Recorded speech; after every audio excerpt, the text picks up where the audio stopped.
I live in a small but stylish one-bedroom apartment in one of the nicer apartment complexes in the area. It's not high class, but it's comfortable.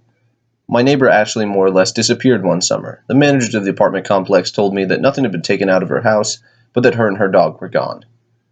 That fall, my significant other Nikki moved in with me. While I was at work, she stayed home and studied online. She also spent a lot of time in the kitchen, which shared a wall with Ashley's apartment. One night, a few weeks into living together, I was watching TV in the living room when I heard a loud knock at the door. I checked at the time. It was past midnight. My brain froze for a minute, and I stood up. Another aggressive knock. I quietly paced to the looking glass to see if it was a police officer. Clearly it wasn't. The man standing there was, to put it lightly, odd looking. At that moment I kind of lost my shit. You see, I had two other homes either broken into or attempted to be broken into in my lifetime.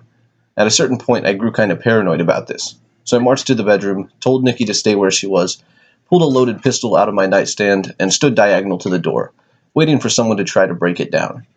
The knocking kept going for a few minutes and occasionally became louder, but it eventually stopped and I could hear whoever was behind the door walk down the cement steps and leave the area. I should have called the police, but at almost 1 in the morning, I was exhausted and frightened. I kept the pistol on my nightstand and went to sleep. Over the next 6 months, Nikki and I have a playful but repetitive argument about Ashley. I wonder where she went and who is still paying her rent. Nikki insists that she still lives there and repeatedly claims hearing her walking around on her end of the kitchen wall. At the time, I think nothing of this. Nikki is wrong, I am right. End of story.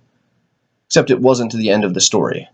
Somewhere around 6 months point, I see Ashley in front of her apartment. Curious, I ask her what she's been up to. Then the horror story comes out. Ashley's ex-boyfriend tried to kidnap and kill her. He trapped her in a room, refused to let her leave, and then assaulted her. She didn't get into details of the assault, but it was bad. Ashley had stayed in a women's shelter, then with her sister.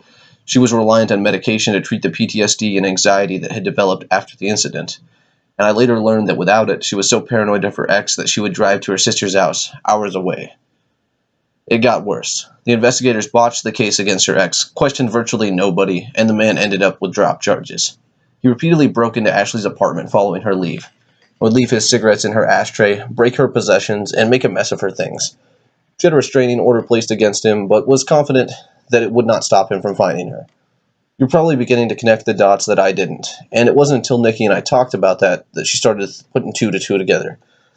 So yes, the person who knocked on my door was Ashley's ex-boyfriend. I described the man to Ashley, who was unnerved by the level of detail I knew, and showed me a picture that confirmed it. The reason behind this visit was even worse. See, the woman who lived in my apartment before me was old, very old, and she and Ashley were quite close. She moved out on her own terms, but Ashley's ex-boyfriend never knew about that. So after having visited Ashley's one night and found nothing, he went to the place she would have most likely have been next. My apartment. He was gone. And you guessed it, it wasn't Ashley.